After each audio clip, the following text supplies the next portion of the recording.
கல்லா மண்ணான்னு ஒரு விளையாட்டு சார். உங்களுக்கு நான் சொல்றதெல்லாம் பெரியவங்களுக்கு நினைவு இருக்கும். கல்லா மண்ணான்னு விளையாட்டு. உங்களுக்கு கல்லு கேட்டவன் கல்லுல நிற்பான், மண்ணு கேட்டவன் மண்ணுல நிற்பான். இந்த கல்லு கட்டை வைக்கல நின்றுட்டு யாராவது கல்லுல ஏறுதாங்களான்னு பார்த்துக்கிட்டு இருப்பான். அப்ப மாறி நின்று சொல்லுவான், கல்லு கட்டை மண்ணில் வந்து நின்றுட்டு சொல்லுவான், ஓ மண்ணுக்கு வந்தாச்சு உலக்கரிசியை தின்னாச்சுன்னு சொல்லி மண்ணுக்காரனை பார்த்து பாட்டு படிப்பான் கல்லு கட்டவன். அப்ப அவன் ஓடியாந்து தொட வர்றப்ப அந்த பக்கம் இன்னொருத்தன் மண்ணில் நின்றுட்டு அவனும் அந்த பாட்டை படிப்பான், ஓ மண்ணுக்கு வந்தாச்சு உலக்கரிசியை தின்னாச்சுன்னு சொல்லி. இவன் திகப்பான், அங்கிட்டு போய் அவனை தொடுததா இங்கிட்டு போய் இவனை தொடுதான்னு சொல்லி. இது விளையாட்டு. அந்த பாட்டு பாத்தீங்களா, ஓமண்ணுக்கு வந்தாச்சு உலக்கரிசியை தின்னாச்சு. நீங்க 5-6 அரிசியை வாயில ஓட்டுத்தீங்கன்னா 10 நிமிஷம் ஆகும். அது ஊறி நமனவத்து போய் திங்க 10 நிமிஷம் ஆகும். அப்போ உலக்கரிசி திங்க எவ்வளவு நேரம் ஆகும்? அவ்வளவு நேரமாக உன் மண்ணில் நின்று கொண்டிருக்கிறேன்னு அர்த்தம். அதுக்கு பின்னாடி என்னன்னா, உனக்கு சொந்தமான தாய்மண்ணை ஒரு நிமிடம் கூட அடுத்த வரை அபகரிக்க விடாதே. அதுதான் சார் அந்த பாட்டுக்கு பொருள். எல்லா விளையாட்டும் முடிஞ்ச பிறகு பாட்டு பாடுவோம். யாருக்கா ஞாபகம் இருக்கா? உங்க வீட்டுக்கு அவரைக்காய் சோத்துக்கு, இருக்க வீட்டுக்கு முருங்கைக்காய் சோத்துக்கு, பக்கத்து வீட்டுக்கு பாகக்காய் சோத்துக்கு, கடைசியா புள்ளப்பத்த வீட்டுக்கு புளியங்காய் சோத்துக்குன்னு அந்த பாட்டு முடியும். நம்மளோட எல்லா விளையாட்டுமே பாட்டுகளோட ஆசா இருந்திருக்கு. பாட்டு இல்லாம விளையாட்டு இருந்ததில்லை. ஏன் அப்படி ஒரு பாட்டை வச்சிருக்கான் அப்படின்னா, விளையாண்டு களைத்த உடம்புக்கு காய்கறிகள் நல்லது. குழந்தைங்க மனசுல பதிய வைக்கிறோம். நம்ம அவரைக்காய் தின்னு, பாகக்காய் தின்னு, முருங்கைக்காய் தின்னு சொல்லி. கடைசி வரை பாருங்க, புள்ளப்பத்த வீட்டுக்கு புளியங்காய் சோத்துக்கு. ஏன்? ஏன்னா புள்ளப்பத்த வீட்டுல புள்ளத்தாச்சிக்கு வாய் உப்பா நமனமப்பாவே இருக்கும்.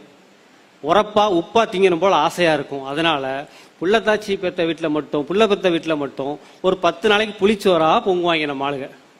அதனாலதான் புள்ளப்பத்த வீட்டுக்கு புளியங்காய் சோத்துக்கு. உங்க வீட்டுல மட்டும் புளியங்காய் சோறு தாண்டா, அதை போய் நீங்க சாப்பிட்டு வாங்கடா அப்படி சொல்லி சொல்லுவாங்க. இப்படிதான் சார் நம்ம பண்பாட்டு கூறுகள் நம்மோட பின்னி பின்னி பின்னி பிணைஞ்சிருக்குது. இப்ப நான் முதல்ல கேட்ட கேள்விக்கு வரேன். ஏன் எல்லா ஊர் பஸ் ஸ்டாண்ட்லயும் மாடுகள் படுத்திருக்கு? குறிப்பா பழைய பஸ் ஸ்டாண்டுகள்ல, பழைய பஸ் ஸ்டாண்டு இல்லைன்னா ஊரோட முக்கிய சந்தைகள்ல இப்படி மாடுகள் படுத்திருக்கும். என்னன்னா, இன்னைக்கு நமக்கு அது பழைய பஸ் ஸ்டாண்டு சார். ஆனா மாட்டுக்கு அதோட பழைய மந்தை 100 ஆண்டுகளுக்கு முன்னாடி அந்த மாட்டோட அம்மா, அந்த மாட்டோட அம்மம்மா, தாத்தா பாட்டி மாடுகள்லாம் அங்கெல்லாம் மேய்ஞ்சி தின்னு இளைப்பாரி இருக்கு.